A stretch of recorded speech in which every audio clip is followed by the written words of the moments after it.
শুরুতেই যে খবরে নজর রাখবো, আলিপুরদুয়ারের রাখেন সেখানে তিনি বলেছেন যে ফিল্ড ভেরিফিকেশন প্রয়োজন। তিনি বলেছেন বিডিও, জেলা শাসক সহ প্রশাসনিক আধিকারিকদের কাজ ঘুরে দেখার জন্য। সরকারি প্রকল্পে সুবিধা পেতে টাকা দিতে হলে তদন্তের নির্দেশ দিয়েছেন মমতা বন্দ্যোপাধ্যায়। তো কাজ শেষ করতে হবে তিনি বলেছেন। তিনি আরো বলেছেন সমন্বয় পোর্টালের মাধ্যমে নজরদারি করতে হবে, ফিল্ডে গিয়ে কাজ করতে হবে। ফিল্ড ভেরিফিকেশনের নির্দেশ দিয়েছেন তিনি। সরকারি প্রকল্পে টাকা চাওয়ার অভিযোগ এলে সেটারও তদন্ত করতে হবে। আজ প্রশাসনিক সভায় এমনই বক্তব্য রাখেন মমতা বন্দ্যোপাধ্যায়। পানীয় জল প্রকল্পের কাজে কেন দেরি সেই প্রশ্নও তোলেন মমতা বন্দ্যোপাধ্যায়। দায়সারা কাজ করলে হবে না, জেলা প্রশাসনকে সতর্ক বার্তা মুখ্যমন্ত্রী মমতা বন্দ্যোপাধ্যায়। মাদারিহাট উপনির্বাচনে জয়ের পরই প্রথমবার আলিপুরদুয়ারে মুখ্যমন্ত্রী মমতা বন্দ্যোপাধ্যায় তিনি প্রশাসনিক সভা করলেন এবং সেখানে গিয়ে তিনি অনেক প্রশ্ন তোলেন, অনেক নির্দেশ দেন।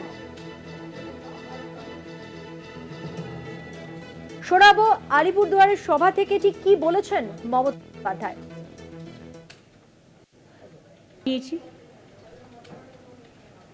সার্ভে করে জেনুইন লোকেদের, তাতে যদি কারো বাকি থাকে 28 লক্ষর পরেও 12 লক্ষ অলরেডি টাকা ছাড়া হয়েছে, তারা দ্বিতীয় কিস্তি পাবেন ডিসেম্বরে, এই জুনে পাবেন, আর এই জুনে পাবেন। তার মধ্যে কাজটা কমপ্লিট করে দিন, তদারকি করবেন যাতে কাজটা তাড়াতাড়ি হয়।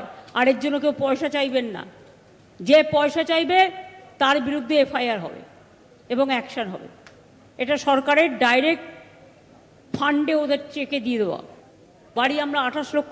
আমি গ্রিভ্যান্সেস ডিসপোজালের ক্ষেত্রে ডিপার্টমেন্ট থেকে জেলা ব্লক স্তর থেকে ফিল্ড ভেরিফিকেশন খুব কম সংখ্যায় হচ্ছে। টেল বিডিও টু ভেরিফাই। আইসিদের খাতে কোনো কাজ পড়ে থাকলে ভেরিফাই করতে হবে, অন্যদিকে মন না দিয়ে কাজের দিকে মন দিতে হবে।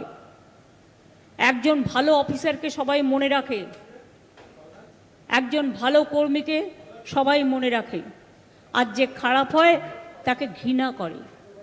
আমরা এই পৃথিবীতে জন্মেছি ভালো কাজ করবার জন্য, মানুষের পাশে দাঁড়াবার জন্য। এটা যেন আমরা মনে রাখি। অনেক ক্ষেত্রে যে গ্রিভান্সেস ঠিকমতো মেটানো হয়নি বলে আমরা রিপোর্ট পেয়েছি, আমরা একটা থার্ড পার্টিকে দিয়ে রিভিউ করি। এটা জেনে রাখুন।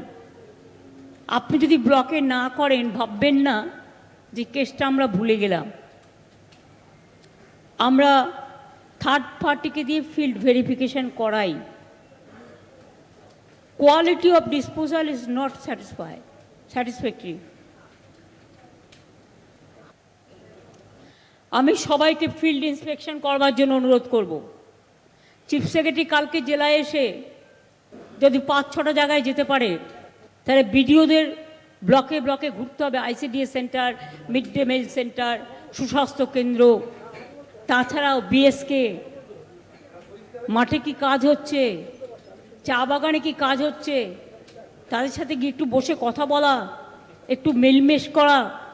এটা জেলা পরিষদ, পঞ্চায়েত সমিতি, গ্রামসভা এবং আমাদের এমএলএ এমপি থেকে শুরু করে আমি সবাইকে, ফিল্ড অফিসার থেকে শুরু করে, বিডিও থেকে শুরু করে, এসডিও থেকে শুরু করে, আইসি থেকে শুরু করে, এসপি থেকে শুরু করে, ডিএম থেকে শুরু করে সবাইকে বলবো মোবিলিটি বাড়াতে হবে। আদিবাসীদের জমি হস্তান্তরের ব্যাপারে কোনো রকম কোনো বেনিয়মি কাজ আমি কিন্তু মানব না। আদিবাসীদের জমি আদিবাসীদের অধিকার, এটা মাথায় রাখতে হবে। এর জন্য সরকার আইন করেছে। সেই আইনের যেন হেরফের না হয়। যদি হেরফের হয় তাহলে কিন্তু ইটস এ ক্রিমিনাল অফেন্স। আছি গেস্ট হাউসে, এই ফটোটা আমি তুলে আনলাম। এই ফটোটাতে আমি সিএসকে দেখাবো। ওই দেয়ালেই লেখা আছে, ভাগ্যিস হনুমানগুলোকে থ্যাঙ্কস, হনুমানগুলো ছিঁড়ে দিয়েছিল বলে কাপড়টা আমি দেখতে পেলাম। তাতে লেখা আছে ট্রেসপাসার্স বা পাচারকারীদের গুলি করে মারা হবে। এটা কি কোনো একটা ল্যাঙ্গুয়েজ হলো? আইন অনুযায়ী ব্যবস্থা নেওয়া হবে, এই কথাটা বলো। অনেক সময় সাধারণ মানুষ যারা জানে না, অজানা লোক, ফরেস্টের রাস্তার ভেতর দিয়ে গেলেই তার উপরে অনেক অত্যাচার হয়। আমার কিন্তু নলেজে এটা আছে। আপনারা ফরেস্টের মধ্যে দিয়ে যদি যাতায়াত কেউ করে, মানে ভুলে, নিশ্চয়ই যাওয়া উচিত নয়, কারণ হাতি টাতির তাণ্ডব হতে পারে। হাতির সংখ্যা বেড়ে গেছে। আমরা কেন্দ্রীয় সরকারকেও বারবার জানাচ্ছি, আমরাও ভাবছি কিভাবে কি করা যায়। কিন্তু আপনারাও খুব স্ট্রং অ্যাকশন করেন কখনো কখনো, যে অ্যাকশনটা মানুষের পছন্দ নয়। মনে রাখবেন, বন, অরণ্য, সবুজ আপনাদের যেমন স্পেশালিটি আছে, জনগণেরও কিন্তু অধিকার আছে। সবাইকে নিয়েই কিন্তু সমাজে চলতে হয়। আপনার টাফ হন। এই যে কিছুদিন আগে আপনারা একটা বাঘ অপারেশন করে আমাদের ফরেস্টের কর্মীরা, প্রশাসন সবাই ধরলো, আমি তাদের সঙ্গে সঙ্গে থ্যাঙ্কস জানিয়েছি, কনগ্রাচুলেট করেছি। কিন্তু আলিপুরদুয়ারে আমার কাছে কিছু স্পেসিফিক কমপ্লেন আছে। শুনুন, আপনাদের লোকে চেনে না, চেনে আমাদের। আপনারা যদি মনে করেন ভুল করবেন, ইচ্ছা করে, ইচ্ছাকৃত ভুল, দায়টা কিন্তু আমাদের উপর আসবে।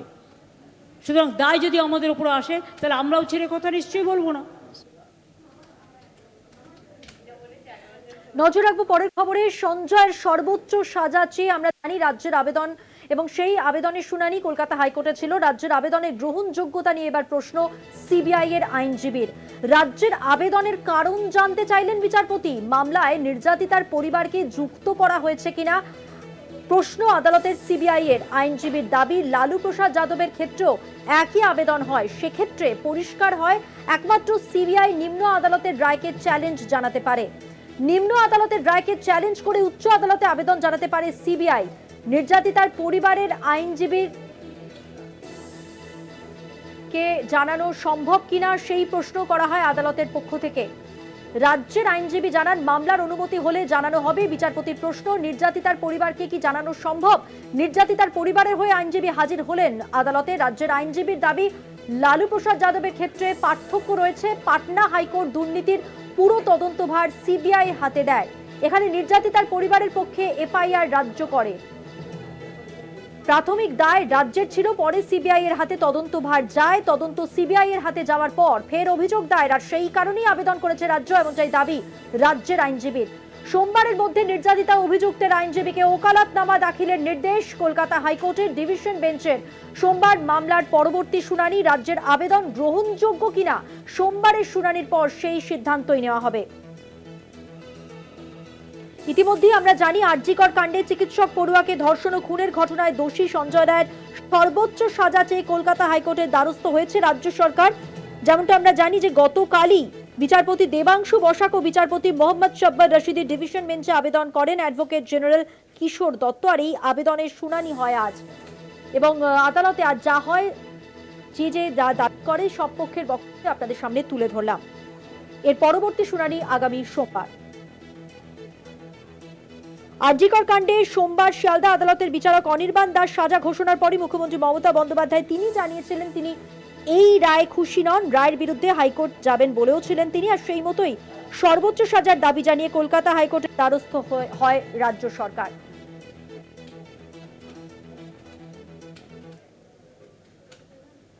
নজর পরের খবরে, স্যালাইন বিতর্কে প্রসূতি মৃত্যুতে হাইকোর্টে অভিযুক্ত এক চিকিৎসক। সিআইডির ভূমিকা চ্যালেঞ্জ করে রক্ষা কবচে হাইকোর্টের চিকিৎসক। স্যালাইনের তদন্ত না করে পুলিশের বিরুদ্ধে ডাক্তারদের ফাঁসানোর অভিযোগ। সোমবার শুনানির সম্ভাবনা বিচারপতি তীর্থঙ্কর ঘোষের এজলাসে। সিআইডির ভূমিকা চ্যালেঞ্জ করে রক্ষা কবচে হাইকোর্টের চিকিৎসক। স্যালাইন বিতর্কে প্রসূতি মৃত্যুতে হাইকোর্টে অভিযুক্ত এক চিকিৎসক। সিআইডির ভূমিকাকে চ্যালেঞ্জ করেছেন তিনি এবং রক্ষা কবচে হাইকোর্টে চিকিৎসক। স্যালাইনের তদন্ত না করে পুলিশের বিরুদ্ধে ডাক্তারদের ফাঁসানোর অভিযোগ তুলেছেন তিনি। সোমবার শুনানির সম্ভাবনা রয়েছে বিচারপতি তীর্থঙ্কর ঘোষের এজলাসে।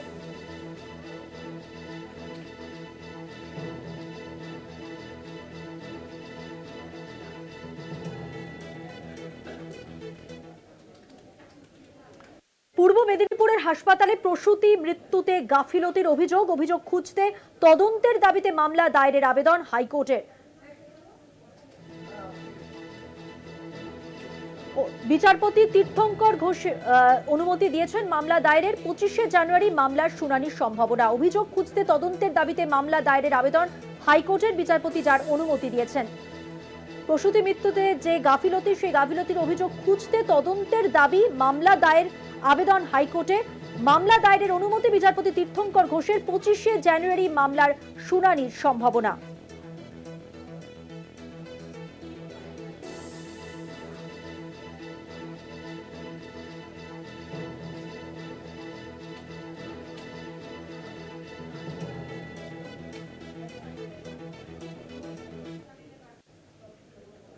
নজর রাখবো পরের খবরে। শাহী ঈদগাহ মসজিদের সমীক্ষায় স্থগিতাদেশের মেয়াদ বাড়ল। কোর্ট কমিশনারের সমীক্ষায় স্থগিতাদেশের মেয়াদ বাড়ালো সুপ্রিম কোর্ট। মামলার পরবর্তী শুনানি এপ্রিলে প্রথম সপ্তাহে। নির্দেশ প্রধান বিচারপতির ডিভিশন বেঞ্চের। শাহী ঈদগাহ মসজিদের সমীক্ষায় স্থগিতাদেশের মেয়াদ বাড়ল।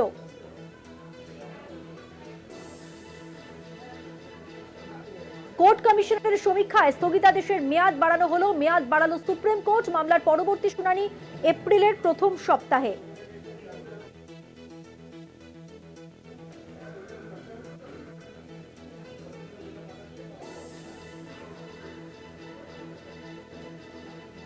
শাহী ঈদগাহ মসজিদের সমীক্ষায় স্থগিতাদেশের মেয়াদ বাড়ানো হলো। মেয়াদ বাড়ালো সুপ্রিম কোর্ট। কোর্ট কমিশনের সমীক্ষায় স্থগিতাদেশের মেয়াদ বাড়ালো সুপ্রিম কোর্ট। আরো বিস্তারিত জানবো। আমাদের সঙ্গে টেলিফোন লাইনে রয়েছেন আমাদের প্রতিনিধি পল্লব চট্টোপাধ্যায়। পল্লব দা,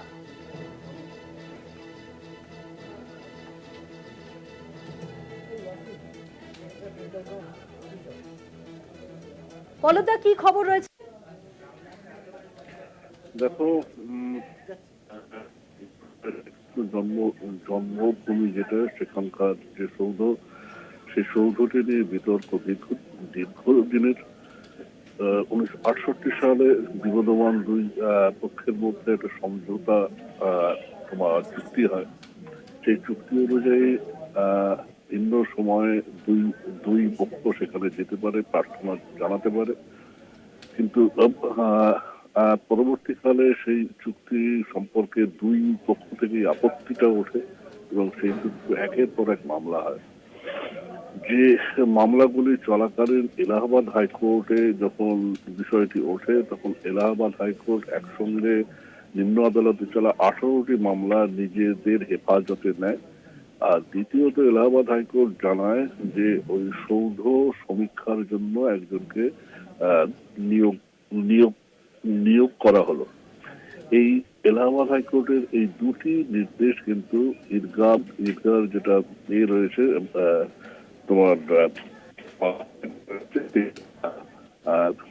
তোমার কমিটি সুপ্রিম কোর্টে চ্যালেঞ্জ জানায়। সেই চ্যালেঞ্জের ফলে প্রথম শুনানিতেই সুপ্রিম কোর্ট কিন্তু এলাহাবাদ হাইকোর্টের সিদ্ধান্তে স্থগিতাদেশ দেয়। এদিন সেই মামলার দ্বিতীয় শুনানিটা ছিল। সেখানে সুপ্রিম কোর্ট জানিয়েছে যে সেই শুনানি আগামী এপ্রিল মাসের প্রথম সপ্তাহের আগে হওয়ার কোনো সম্ভাবনা নেই। বলুন। ধন্যবাদ প্রতিনিধি পল্লব চট্টোপাধ্যায়ের সঙ্গে।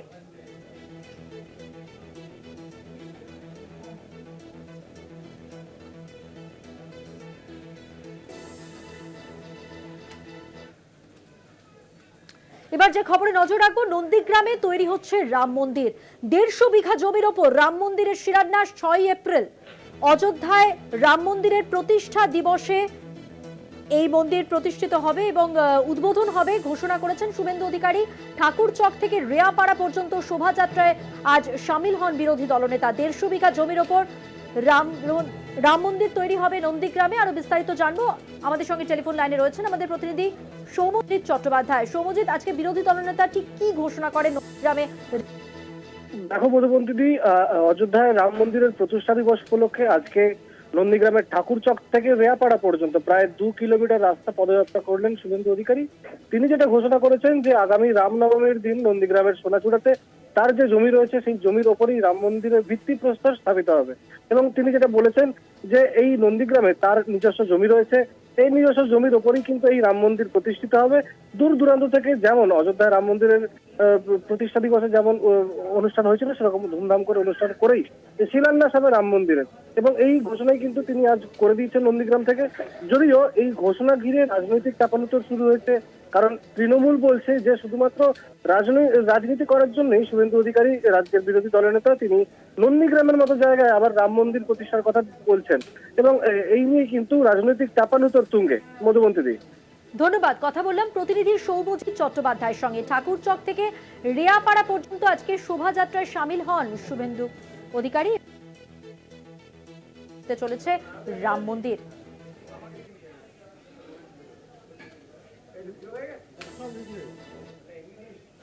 চারদিকে এখন সময় হয়ে গেছে একটা বিরতি নেওয়ার। বিরতির পর থাকছে আরো খবর, সঙ্গে থাকবেন। ফিরে এলাম বিরতির পর। এবার যে খবরে নজর রাখবো, যে ছবি আপনাদের দেখাবো, তা হলো বাঘা যতীনের পর এবার ট্যাংরায় ঠিক একই ছবি কিছুদিন আগে আমরা বাঘা যতীনে দেখেছিলাম। এবার ট্যাংরায় একটি বিল্ডিং ভেঙে পড়েছে, একদিকে হেলে পড়েছে বলা যেতে পারে। আপনারা দেখছেন সেই ছবি। নির্মীয়মান G+4 একটি বাড়ি, 58 নম্বর ওয়ার্ডের 11/2 ক্রিস্টোফার রোডের ঘটনা এটি। হেলে যাওয়া এই বাড়িটি আপনারা দেখতে পাচ্ছেন ট্যাংরা এলাকায়, কলকাতা পুরসভার 58 নম্বর ওয়ার্ডে নির্মীয়মান G+4 বাড়ি। পাশেই প্রায় লাগোয়া আরেকটি G+4 আবাসনের সঙ্গে এই বাড়ির ছাদ প্রায় মাথায় ঠেকে রয়েছে। দেখছেন সেই ছবি। সম্প্রতি বাঘা যতীনে এই একই ঘটনা আমরা দেখি, একই ছবিও দেখি, যেখানে বাড়ি হেলে গিয়েছিল এবং নিচের অংশটি পুরো ভেঙে পড়েছিল। হেলে যাওয়া বাড়িটি সদ্য নির্মিত। এই যে বাড়িটি আপনারা দেখতে পাচ্ছেন, এটি সদ্য নির্মিত, এখনো ভিতরে কাজ সম্পূর্ণ হয়নি। কিছু নির্মাণ কর্মী ছিলেন নির্মীয়মান বাড়িটির মধ্যে, কিন্তু কোনো বাসিন্দা এখনো পর্যন্ত এই বাড়িতে আসেননি। তার আগেই বাড়িটি হেলে পড়লো এবং আপনারা দেখতে পাচ্ছেন ছবিতে যে পাশের যে বাড়ি, যে আবাসন, তার সঙ্গে একেবারে মাথায় লেগে রয়েছে। ট্যাংরা এলাকায় কলকাতা পুরসভার 58 নম্বর ওয়ার্ডে 11/2 ক্রিস্টোফার রোডে সদ্য নির্মীয়মান G+4 বাড়ি হেলে পড়েছে, সেই ছবি আমরা দেখতে পাচ্ছি। প্রতিনিধি দুর্গাদাস বন্দ্যোপাধ্যায় টেলিফোন লাইনে রয়েছেন। দুর্গাদাস, এই যে বারবার একই ধরনের ঘটনা, কোথাও তো একটা ফাঁক থাকছে, সেটা তো বোঝাই যাচ্ছে, সেটা তো স্পষ্ট।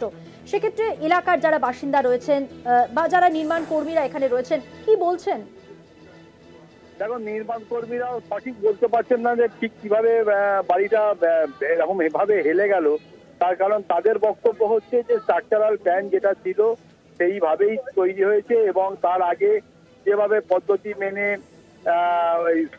সয়েলিং বা সয়েল টেস্ট করা হয় সেটা করা, কিন্তু সেইটার রিপোর্ট কি, সয়েল টেস্টে আদৌ কি G+4 সেই অনুযায়ী করা ছিল কিনা সেটা নিয়েও কিন্তু একটা দ্বন্দ্ব রয়ে গেছে। তোমাকে একটা আপডেট দিয়ে দিই যে 401 ও 411/4 এর নোটিশ ইতিমধ্যেই কলকাতা পুরসভার পক্ষ থেকে সার্ভ করে দেওয়া হলো সংশ্লিষ্ট এই হেলে যাওয়া বাড়িটিকে। এবং আগেই এই সাদা বাড়িটিকে বেআইনি নোটিশ দেওয়া হয় বলে কিন্তু আজকে আমরা কিছুক্ষণ আগে জানতে পারলাম যে কলকাতা পুরসভা স্ট্রাকচারাল ইঞ্জিনিয়ারদের মানে অবজারভেশনের পরেই কিন্তু বিল্ডিং বিভাগের পক্ষ থেকে বাড়িটির যে স্ট্রাকচারে গন্ডগোল আছে সেটা কিন্তু জানানো হয়েছিল। আগামীকাল আবার স্ট্রাকচারাল ইঞ্জিনিয়াররা সেই বাড়ি পরিদর্শন করতে যাবে এবং তারপরেই আধিকারিকরা সিদ্ধান্ত নেবে যে এটাকে ভেঙে ফেলা হবে কিনা। যদি ভেঙে ফেলা হয় তাহলে সেটা কাল থেকে নাকি পরে মানে দুদিন পর থেকে সেই ডেটটা ফিক্স করা হবে। আর পাশাপাশি এই যে পাশেই যে আরো একটা বাড়ি রয়েছে, সেই বাড়িটিরও স্ট্রাকচারাল দিকগুলো ঠিকঠাক আছে কিনা, এটার মধ্যেও কিন্তু অবৈধ কিছু আছে কিনা, তারা সমস্ত রুলস অ্যান্ড রেগুলেশন মেনে সেই বাড়িটি তৈরি হয়েছিল কিনা সেটাও কিন্তু স্ট্রাকচারাল ইঞ্জিনিয়াররা খতিয়ে দেখবেন। একটা বিষয় দুর্গাদাস জানতে চাইবো, যেভাবে মাথায় লেগে রয়েছে, গায়ে লেগে রয়েছে, সেই জায়গা থেকে কতটা বিপজ্জনক পরিস্থিতি, যে কোনো সময় কি ভেঙে পড়তে পারে, এরকম কিছু আশঙ্কা করা হচ্ছে? দেখো, অবশ্যই এত বড় G+4 যে বিল্ডিং, সেই বিল্ডিং যেভাবে গোড়া থেকে উপরে যাওয়ার মতো করে ঠেলে পাশের যে G+4 বাড়িটির ছাদের সঙ্গে লেগে গেছে। ধন্যবাদ দুর্গাদাস। কথা বললাম প্রতিনিধি দুর্গাদাস বন্দ্যোপাধ্যায়ের সঙ্গে।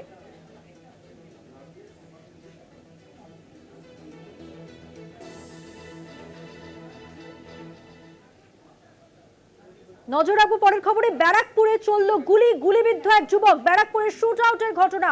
ব্যারাকপুরে আড্ডালি বাজারে পুরনো ইলেকট্রিক সাপ্লাইয়ে চলে গুলি। আহত যুবক কলকাতার হাসপাতালে চিকিৎসাধীন। ঘটনাস্থলে ব্যারাকপুর পুলিশ কমিশনারেট পুলিশ বাহিনী রয়েছে। আপনারা ঘটনাস্থলে ছবি দেখতে পাচ্ছেন। আড্ডালি বাজারে পুরনো বাজারে শুট আউটের ঘটনা ঘটেছে ব্যারাকপুরে। ঠিক কি হয়েছে জানবো। আমাদের সঙ্গে টেলিফোন লাইনে রয়েছেন আমাদের প্রতিনিধি শুভজিৎ সিং। শুভজিৎ, শুট আউটের ঘটনা ব্যারাকপুরে কি হয়েছে বিস্তারিত জানাও। দেখো মধুপতি, ব্যারাকপুর আড়দালি বাজার এলাকাতে কিছুক্ষণ আগেই একটি পুরনো ইলেকট্রিক সাপ্লাইয়ের যে অফিস, তার মধ্যে বেশ কিছু যুবক বসে তারা কাজ করছিল।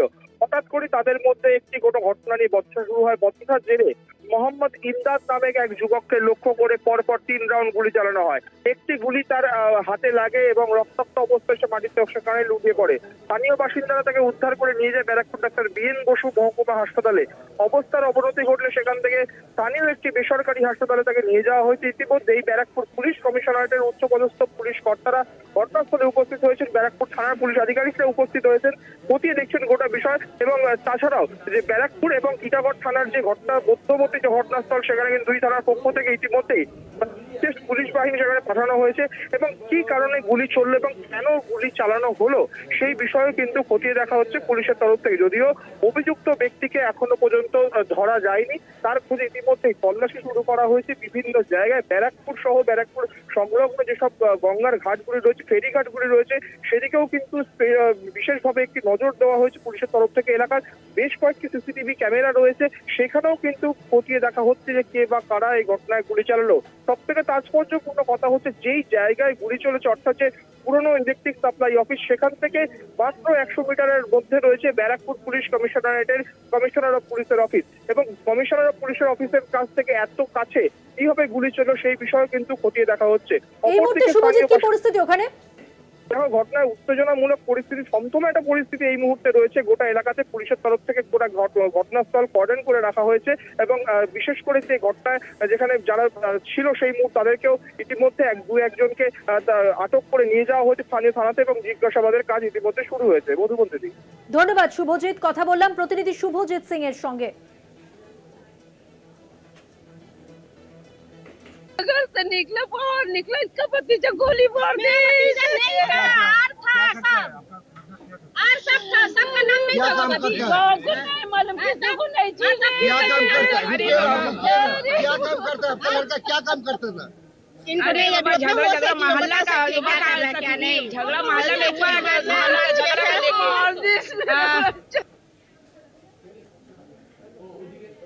এখন নিয়ে নেব একটা ছোট্ট বিরতি। বিরতির পর থাকছে আরো খবর, সঙ্গে থাকবেন।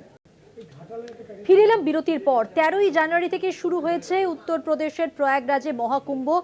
144 বছর পরে মহাকুম্ভ হয় একবার করে। আর সেখান থেকেই সরাসরি রয়েছেন আমাদের প্রতিনিধি অনির্বাণ বন্দ্যোপাধ্যায়। কথা বলবো অনির্বাণদার সঙ্গে। অনির্বাণদা, প্রথমেই আমি জানতে চাইবো কেন মহাকুম্ভ নামকরণ এবং কেন 144 বছর পর হয়, এই পুরো বিষয়টা যদি একটু ব্যাখ্যা করো।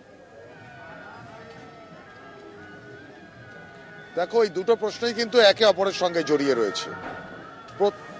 প্রথম কথা হচ্ছে যে মহাকুম্ভ কেন হচ্ছে, এই নাম কেন, এই নাম কেন হচ্ছে। মহাকুম্ভে যেটা নামের কারণ যেটা দেখা যাচ্ছে সেটা হচ্ছে যে কুম্ভ শব্দটার মানে হচ্ছে যে কলসি, পাত্র। এখন আমাদের পুরাণে পাওয়া যায় যে সমুদ্র মন্থন যখন হয়েছিল তখন অমৃত উঠে এসেছিল। এই অমৃত নিয়ে অসুর এবং দেবতাদের মধ্যে প্রচন্ড লড়াই হয়। সেই সময় পুরাণ বলছে দেবরাজ ইন্দ্রের ছেলে জয়ন্ত অমৃতের কলসি নিয়ে আকাশে উড়ে যায় এবং অসুরেরা দৈত্যগুরু শুক্রাচার্যের নির্দেশে তাকে ধাওয়া করে এবং কলসি কেড়ে নেয়। এই যে কারাকারি যখন হচ্ছিল তখন পৃথিবীর নানা জায়গাতে, বিশেষ করে 4টি জায়গাতে অমৃতের ফোঁটা পড়ে এবং এইখানেই শুরু হলো, তাদের মধ্যে অন্যতম হলো প্রয়াগ এবং সেখান থেকেই শুরু হচ্ছে কুম্ভ। তাহলে এই যে মহাকুম্ভ, এটা আসলে অমৃত কুম্ভ, যেটা সমুদ্র মন্থন থেকে উঠেছিল, সেখান থেকে এই নামটা হয়েছে। আর 144 বছর পর পর কেন হয়, এর উত্তর হচ্ছে যে অর্ধকুম্ভ, পূর্ণকুম্ভ এবং মহাকুম্ভ, কুম্ভের যে এই যে 3টে কুম্ভ হয় তার মধ্যে অর্ধকুম্ভ হয় 6 বছর অন্তর, পূর্ণ কুম্ভ হয় 12 বছর অন্তর এবং 12টি পূর্ণ কুম্ভ হওয়ার পরে হয় 144 বছর অন্তর পূর্ণ কুম্ভ। তার কারণ হচ্ছে জ্যোতিষ মতে বৃহস্পতি, চন্দ্র, রবি এবং শনির বিশেষ অবস্থান। এই 4 দেবতা অর্থাৎ বৃহস্পতি তিনি দেবগুরু, চন্দ্র, সূর্য এবং শনি, এরা যখন অসুরেরা ওই অমৃতের কলসি কেড়ে নিয়ে যাচ্ছিল তখন তারা একে বাঁচানোর জন্য প্রাণপণ চেষ্টা করেছিলেন এবং বাঁচাতে সক্ষম হয়েছিলেন। এই কারণে এই 4 নক্ষত্রের যোগে মহাকুম্ভ বিশেষ তিথিতে অনুষ্ঠিত হয়। মধুবন্তী। কথা বললাম প্রয়াগরাজ থেকে, সরাসরি ছিলেন আমাদের প্রতিনিধি অনির্বাণ বন্দ্যোপাধ্যায়। মহাকুম্ভে যোগী সরকার, এবার সেই খবরের দিকে যখন নজর রাখবো তখন সেই ছবিও আপনাদের সামনে তুলে ধরবো। আমরা জানি আজকে উত্তরপ্রদেশের মুখ্যমন্ত্রী যোগী আদিত্যনাথ তিনি পৌঁছে গিয়েছিলেন তার মন্ত্রিসভা নিয়ে এবং সেখানে তিনি বিশেষ বৈঠক করেন এবং বৈঠক শেষে সপারিষদ পুণ্য স্নান করেন। সেই ছবি আপনারা এবার দেখছেন। 144 বছরের পরে একবার হয় মহাকুম্ভ, আর এখানে পুণ্য স্নানে যোগী আদিত্যনাথ এবং তার সঙ্গে ছিলেন মন্ত্রিসভার সদস্যরা। আমার সঙ্গে রয়েছেন পলিটিক্যাল এডিটর নিউজ রুম থেকে আশিস চট্টোপাধ্যায়। কথা বলবো এই বিষয় নিয়ে আশিসদার সঙ্গে। আশিসদা, যোগী আদিত্যনাথ তার মন্ত্রিসভা নিয়ে সপারিষদ তিনি পৌঁছে গিয়েছিলেন, সেখানে বৈঠক করলেন, বৈঠকে কিছু বার্তা দিলেন এবং পুণ্য স্নান করলেন। এই সবের মধ্যে দিয়ে তার রাজনৈতিক বার্তা কি ছিল বলে মনে হয়?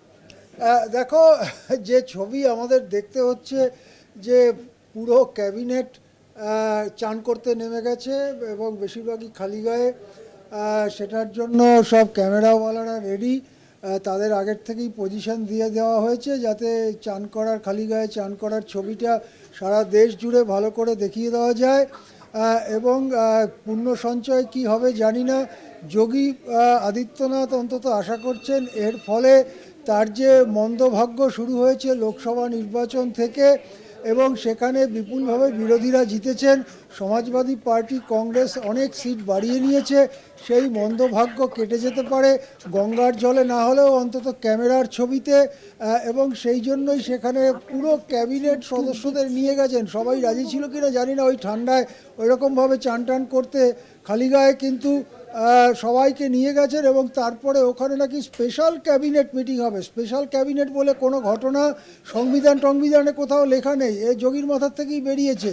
অর্থাৎ পুরো ব্যাপারটা যেটা কুম্ভ মেলা, এইখানে কুম্ভ মেলা 100 বছর আগে কুম্ভ মেলা নাম ছিল না, এই মেলার নাম ছিল মাঘ মেলা।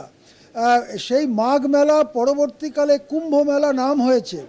সেই মেলাকে রাজনীতির জন্যে, ভোটের জন্য যেভাবে ব্যবহার করা হচ্ছে উত্তরপ্রদেশে এবং যেভাবে সেটা দিয়ে রাজনীতির অঙ্ক কষা হচ্ছে, সেটা দেখে কিন্তু আমাদের যথেষ্ট অস্বস্তি হচ্ছে। অস্বস্তি ছাড়া আর কী বা বলবো। এই তো কদিন আগে গঙ্গাসাগর মেলা হয়ে গেল, এখানেও তো লক্ষ লক্ষ মানুষ আসেন, কই দেখা যায়নি তো মমতা বন্দ্যোপাধ্যায়কে তার পুরো ক্যাবিনেট নিয়ে ওখানে গিয়ে স্নান করতে? এরকম তো কোথাও দেখা যায় না। অর্থাৎ এই ধর্মীয় ঘটনাকে, ধর্মীয় ইভেন্টকে রাজনীতিতে এরকম কদর্যভাবে ব্যবহার করাও যে সম্ভব, তার জন্য আজকের এই ছবিটি যেটা কলকাতা টিভির পর্দায় আমরা দেখাচ্ছি, এই ছবিটি দীর্ঘায়ু হবে। এই ছবিটি দেখবেন লোকেরা এবং বুঝবেন না বেকারি নয়, না দারিদ্র নয়, না বৈষম্য নয়, না বুলডোজার বাবা নয়, আসল ছবি হয়ে থাকবে এইটা যে আমরা খালি গায়ে গিয়ে চান করছি এবং সেই জন্য আমাদের ভোট দাও। ভোট দেবেন কিনা উত্তরপ্রদেশবাসী তারাই ঠিক করবেন। হ্যাঁ মধুবন্তী, ধন্যবাদ। কথা বললাম আমাদের পলিটিক্যাল এডিটর আশিস চট্টোপাধ্যায়ের সঙ্গে।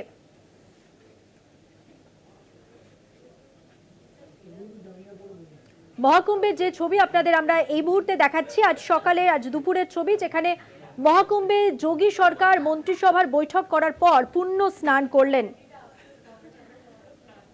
ত্রিবেণী সঙ্গমে তিনি পৌঁছে যান এবং মন্ত্রিসভার অন্য সদস্যদের সঙ্গে পুণ্য স্নান করেন। গেরুয়া বসন পরে ত্রিবেণী সঙ্গমে ডুব দিতে দেখা গেল উত্তরপ্রদেশের মুখ্যমন্ত্রীকে। দেখছেন সেই ছবি।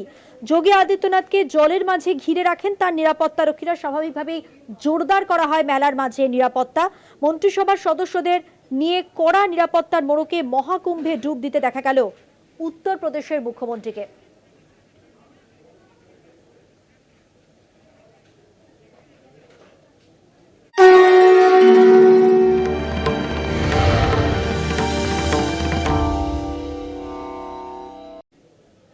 আগামী দিনে মহাকুম্ভের আরো খবর আপনাদের সামনে তুলে ধরবো। চোখ রাখবো এবার অন্যান্য খবরে। হাসপাতালে নিয়ে যাওয়া অটো ড্রাইভারের সঙ্গে সাক্ষাৎ সাইফ আলী খানের। সাইফ আলী খানকে যেদিন তিনি হামলা ঘটনা ঘটেছিল তার উপর যে অটোতে করে গিয়েছিলেন সেই অটোর চালক ভজন সিংকে জড়িয়ে ধরেন সাইফ আলী খান।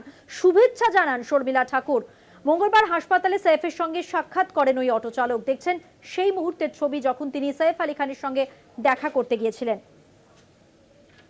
রক্তাক্ত অবস্থায় তাঁরই অটোতে চড়ে তিনি লীলাবতী হাসপাতালে যান চিকিৎসার জন্য। অটো চালক ভজন সিংকে জড়িয়ে ধরেন সাইফ আলী খান, কৃতজ্ঞতা জানান এবং তার সঙ্গে যে ছবি তুলেছেন তিনি সেই ছবি আপনাদের দেখাচ্ছি। শুভেচ্ছা জানান শর্মিলা ঠাকুরও।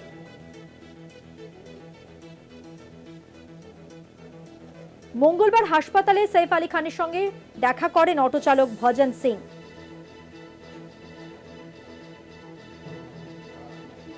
সাইফ আলী খানের ওপর গভীর রাতে যখন হামলার ঘটনা ঘটে তখন বাড়ি থেকে বেরিয়ে তিনি এই ভজন সিং এর অটোতেই ওঠেন এবং এই ভজন সিংই তাকে অটো করে লীলাবতী হাসপাতাল অবধি পৌঁছে দেন। তার সঙ্গেই সাক্ষাৎ এবং সেই মুহূর্তের ছবি তুলে ধরেছি আমরা। টেলিফোনে রয়েছেন আমাদের প্রতিনিধি অঙ্কুর ভট্টাচার্য। অঙ্কুর দা, দেখো মধুবন্তী, আমরা প্রথমেই জানতে পেরেছিলাম সেই 16 জানুয়ারি ঘটনা যখন সার্ভিস করে মিডিয়াতে, সেই সময় জানতে গিয়েছিল সেই সময় গাড়ির যে ড্রাইভার তিনি না থাকায় একটি অটোতে করে সাইফ আলী খানকে রক্তস্নাত অবস্থায় লীলাবতী হাসপাতালে নিয়ে যাওয়া হয়। তারপর এই অটো চালক ভজন সিং এর বক্তব্য শোনা গিয়েছিল যে তিনি বলেছিলেন যে সেই সময় তার সিটে কে বসেছিলেন সেটা তিনি বুঝতে পারেননি এবং সেই ঘটনার পরেই এই অটো চালককে খুঁজে বার করা হয় এবং সাইফ আলী খান এই অটো চালক তাকে ডেকে নেন বলেই দাবি করেছেন ভজন সিং। ভজন সিং জানিয়েছেন যে গতকাল হাসপাতাল ছাড়ার আগে সাইফ আলী খান তার সঙ্গে সাক্ষাৎ করতে চান। তাকে ডেকে পাঠানো হয় লীলাবতী হাসপাতালে। বিকেল 3:30 নাগাদ তাকে যেতে বলা হয়েছিল। সাইফ আলী খান তাকে জড়িয়ে ধরেন, তাকে তার শুভেচ্ছা জানান। সাইফ আলী খান এর মা শর্মিলা ঠাকুর তিনিও তাকে অত্যন্ত শুভেচ্ছা জানান এবং এই যেভাবে তিনি তাকে অত্যন্ত দ্রুত লীলাবতী হাসপাতালে পৌঁছে দিয়েছিলেন তার জন্য অসংখ্য ধন্যবাদ জানান এবং এই সাইফ আলী খানের এই ব্যবহার পেয়ে কার্যত আপ্লুত ভজন সিং।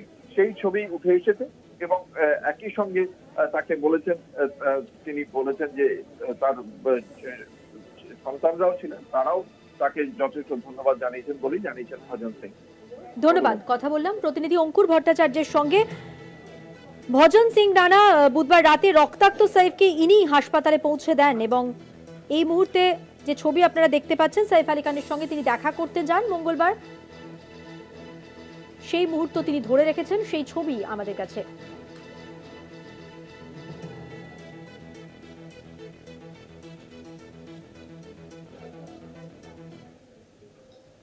নজর রাখবো পরের খবরে। ইউজিসির নয়া খসড়া বিধিতে আপত্তি জেডিইউর, আর এই বিধিতে বিশ্ববিদ্যালয়ের উপাচার্য নিয়োগের ক্ষমতা রাজ্যপালকে। এতে রাজ্য সরকারের ক্ষমতা খর্ব হবে, মত জেডিইউর। এনডিএর অন্য সঙ্গী টিডিপিও এই বিধি সমর্থনে অস্বীকার। ইউজিসির নয়া খসড়া বিধিতে আপত্তি জেডিইউর। এই বিধিতে বিশ্ববিদ্যালয়ের উপাচার্য নিয়োগের ক্ষমতা রাজ্যপালকে দেওয়া হয়েছে। রাজ্য সরকারের ক্ষমতা খর্ব হবে এই নিয়মে, এমনটাই মত জেডিইউর। এনডিএর অন্য সঙ্গী টিডিপিও এই বিধির সমর্থনে অস্বীকার করেছে। ইউজিসির নয়া খসড়া বিধিতে আপত্তি জেডিইউর। এনডিএর অন্য সঙ্গী টিডিপিও এই বিধির সমর্থনে অস্বীকার করেছে।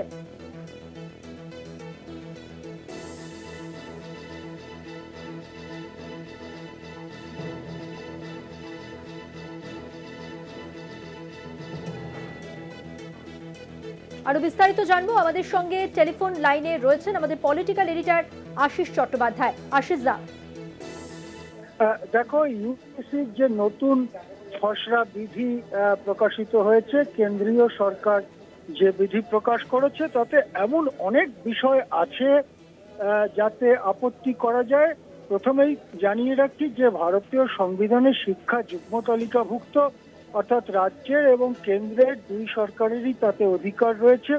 কিন্তু ইউজিসির এই নতুন বিধিতে বলা হয়েছে যে বিশ্ববিদ্যালয়ের উপাচার্য নিয়োগের ক্ষমতা একমাত্র রাজ্যপালের থাকবে।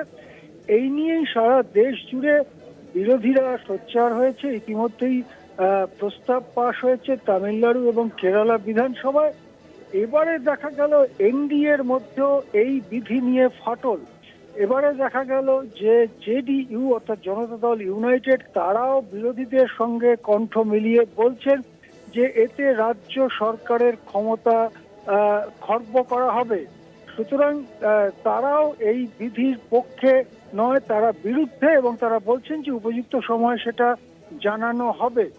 অন্যদিকে এনডিএ সরকারের অপর সমর্থক তেলেগু দেশম পার্টি তারাও কিন্তু পক্ষে দাঁড়ায়নি, বরং তাদের মুখপাত্র বলবার চেষ্টা করেছেন যে এখন আমাদের নেতা চন্দ্রবাবু নাইডু দেশের বাইরে, তিনি ফিরলেই আমরা আমাদের প্রতিক্রিয়া জানাবো।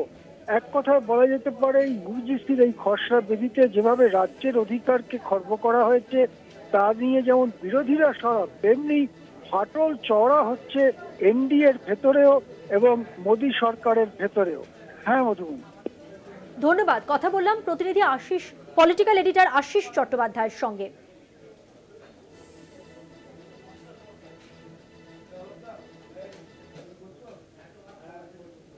চারটে চারদিকে সময় হয়ে গেছে আরো একটা বিরতি নেবার। বিরতির পর থাকছে আরো খবর, সঙ্গে থাকবেন। ফিরে এলাম বিরতির পর। সিউড়িতে নাবালিকাকে ধর্ষণের অভিযোগ, চকলেট কিনতে গিয়ে ধর্ষণের শিকার হয় বলেই অভিযোগ স্থানীয় দোকানদার প্রদীপ কীর্তনিয়ার বিরুদ্ধে।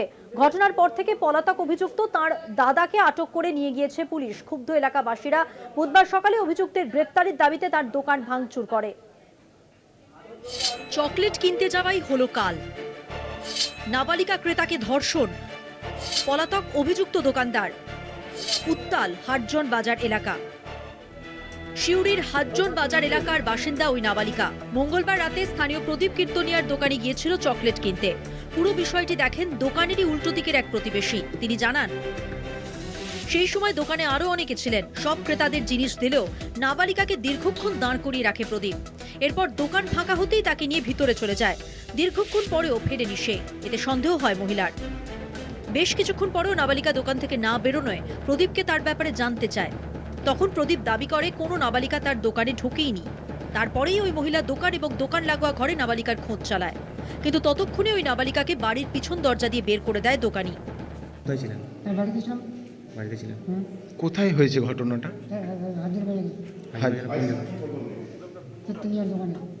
মেয়ের বয়স কত? বাচ্চা মেয়ে 11 মতো। ঠিক আছে, মেয়ে পড়াশুনো করে? দোকানে কি আনতে গিয়েছিল? দোকানদারের নাম কি? দেখুন, মানুষের বিকৃত মস্তিষ্ক, মানুষকে কি বলবো বলুন?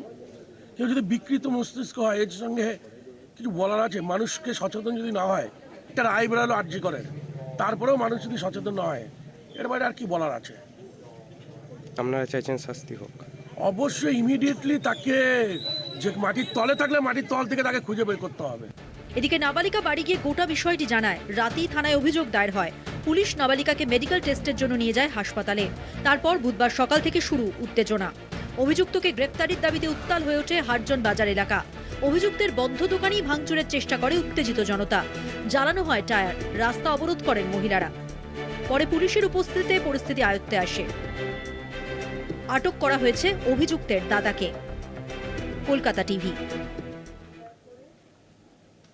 উত্তর 24 পরগনার হাসনাবাদে গাড়াগুপি উচ্চ বিদ্যালয় মিড ডে মিলের খাবার চুরির অভিযোগ উঠল। অভিযোগের তীর প্রধান শিক্ষক ও মহিলা রাঁধুনিদের দিকে। প্রতিবাদে প্রধান শিক্ষক ও মহিলা রাঁধুনিদের ঘিরে তুমুল বিক্ষোভ। মিড ডে মিলের খাবার চুরির অভিযোগ, প্রধান শিক্ষক ও মহিলা রাঁধুনিদের ঘিরে বিক্ষোভ। আবারও মিড ডে মিলের খাবার চুরির অভিযোগ বসিরহাটে মুরারিসাহা গ্রাম পঞ্চায়েতের গাঁড়াগুপি উচ্চ বিদ্যালয়ের ঘটনা। স্কুলের প্রধান শিক্ষকের মদতে প্রতিদিন মহিলা রাঁধুনিরা চাল ডাল থেকে শুরু করে মশলাপাতি এবং শাকসবজি চুরি করে বলে অভিযোগ স্থানীয় বাসিন্দাদের। স্কুলের ছাত্রছাত্রীদের জন্য রান্না করা খাবারও দীর্ঘদিন ধরে চুরি করে নিয়ে যাওয়ার অভিযোগ। প্রতিবাদে বিক্ষোভ এলাকার মহিলা ও স্থানীয় বাসিন্দাদের।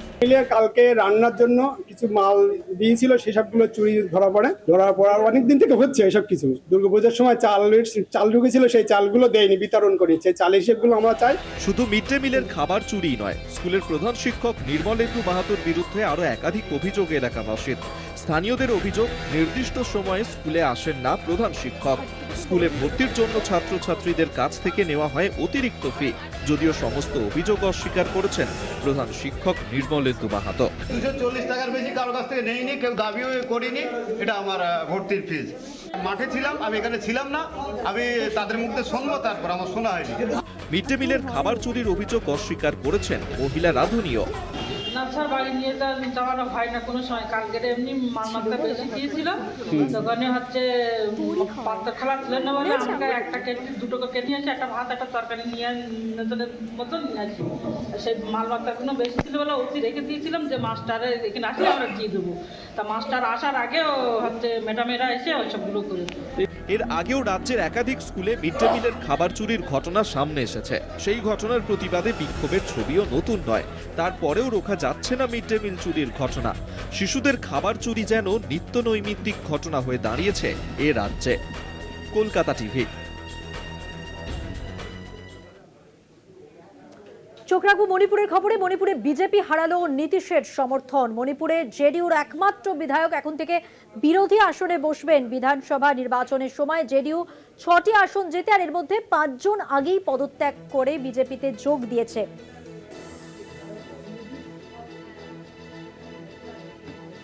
আরো বিস্তারিত কথা বলবো। আমাদের সঙ্গে নিউজ রুম থেকে রয়েছেন আমাদের পলিটিক্যাল এডিটর আশিস চট্টোপাধ্যায়। আশিস দা, মণিপুর নিয়ে চাপ বাড়লো তাহলে বিজেপির? দেখো, পরপর যে সিগন্যাল আসছে জেডিইউর পক্ষ থেকে, অর্থাৎ জনতা দল ইউনাইটেডের পক্ষ থেকে, সেটা এনডিএর জন্য মোটেই ভালো নয়। আজকে যখন আমরা এই খবরটা বলছি, তারই কিছুক্ষণ আগে খসড়া ইউজিসি বিধি নিয়ে রীতিমতো আপত্তি জানিয়েছে জেডিইউ। তারা বলেছে যে রাজ্যের ক্ষমতা খর্ব করা হবে।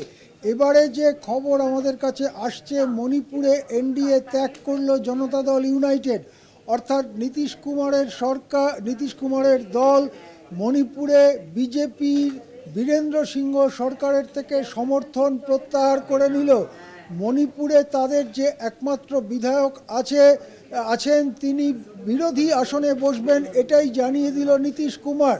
সুতরাং এটা স্পষ্ট হচ্ছে যে এনডিএর মধ্যে জেডিইউ এবং বিজেপির মধ্যে ফাটল ক্রমশ চওড়া হচ্ছে।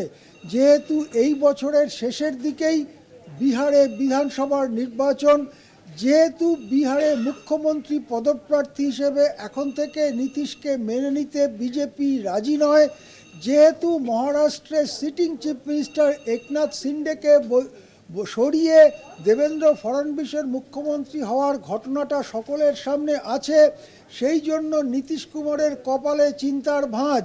নীতিশ কুমার এই ধরনের একটার পর একটা বার্তা পাঠাচ্ছেন, সিগন্যাল পাঠাচ্ছেন যে তাকে যদি বিহারে মুখ্যমন্ত্রী পদপ্রার্থী না করা হয়, ঘোষণা করে নির্বাচনে না যাওয়া হয়, তাহলে এনডিএ ছাড়তে পারেন তাঁরা।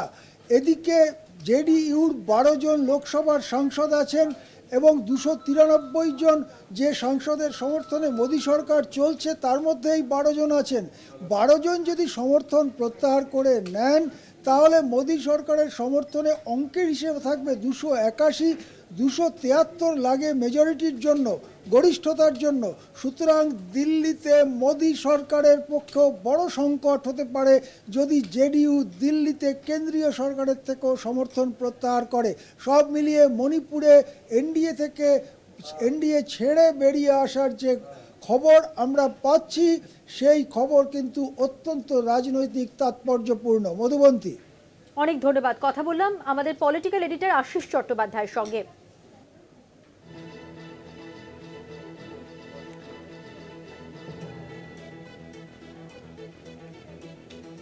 মণিপুরে জেডিইউর একমাত্র বিধায়ক এখন থেকে বিরোধী আসনে বসবেন।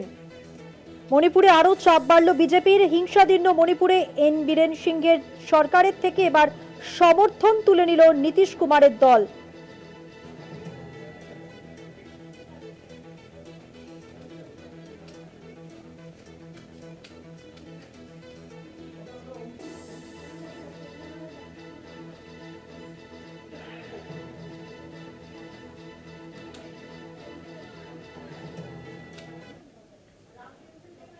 এবার যে খবরে নজর রাখবো, শিল্পী এম.এফ. হোসেন তার ছবি হিন্দু ভাবাবেগে আঘাত দিচ্ছে এমনটাই অভিযোগ, এবং এর বিরুদ্ধে গিয়ে মামলা করেছেন এক আইনজীবী। আপনাদের আরো একবার স্পষ্ট করে বলে দেব যে এম.এফ. হোসেনের ছবি, তার সৃষ্ট যত ছবি রয়েছে সেখানে হিন্দু ভাবাবেগে আঘাত করা হয়েছে কিছু ছবিতে। এই দাবি, এই অভিযোগেই দিল্লি আদালতে মামলা করেছেন এক আইনজীবী। কেন দিল্লি আদালতে হোসেনের ছবি রাখা হয়েছে সেই প্রশ্নই করেছেন আইনজীবী। দিল্লি আর্ট গ্যালারির বিরুদ্ধে এফআইআর জারির আবেদন আইনজীবীর। আরো বিস্তারিত জানাচ্ছেন, আমাদের সঙ্গে রয়েছেন টেলিফোন লাইনে আমাদের পলিটিক্যাল এডিটর আশিস চট্টোপাধ্যায়। আশিস দা, আইনজীবীর দাবি সম্পর্কে জানতে চাইবো, কি অভিযোগ তার? সংস্কৃতির উপরে হিন্দুত্ববাদীরা এইভাবে আক্রমণ নামিয়ে আনতে পারে। দিল্লি আর্ট গ্যালারিতে বিশ্ববিখ্যাত চিত্রশিল্পী এম.এফ. হোসেনের দুটি মাত্র ছবি ছিল। সেই ছবিতে নাকি হিন্দু ভাবাবেগ আহত হয়েছে। হিন্দু ভাবাবেগে আঘাত করার জন্য দিল্লি কোর্টে গিয়ে মামলা করেছেন হিন্দুত্ববাদী এক আইনজীবী, এবং তিনি বলতে চাইছেন যে দিল্লি আর্ট গ্যালারির বিরুদ্ধে এফআইআর জারি করা হোক এবং দিল্লি আর্ট গ্যালারির বিরুদ্ধে ব্যবস্থা গ্রহণ করা হোক। কেন ওখানে এম.এফ. হোসেনের ছবি রাখা হয়েছে? বিশ্ববিখ্যাত সমস্ত পেইন্টারদের যে ছবি, তার কোনটা হিন্দু ভাবাবেগে আঘাত করবে, কোনটা আঘাত করবে না, এসব কি মৌলবাদীরা ঠিক করবে? মৌলবাদীরা ঠিক করবে কোন কবিতা লেখা ঠিক, কোন কবিতা লেখা ঠিক নয়। মৌলবাদীরা ঠিক করবে কোন গান গাওয়া উচিত, কোন গান গাওয়া উচিত না। আজকে ভারত কিন্তু সেই রকম একটা জায়গায় এসে দাঁড়িয়েছে যেখানে এম.এফ. হোসেন আক্রান্ত, এম.এফ. হোসেনের পেইন্টিং আক্রান্ত, কালকে হয়তো রবীন্দ্রনাথ ঠাকুরের গান আক্রান্ত হবে, পরশুদিন হয়তো নজরুল ইসলামের গান নিষিদ্ধ হবে। এইরকমই এক ভারতে এসে আমরা দাঁড়িয়েছি। মধুবন, ধন্যবাদ। কথা বললাম আমাদের পলিটিক্যাল এডিটর আশিস চট্টোপাধ্যায়ের সঙ্গে।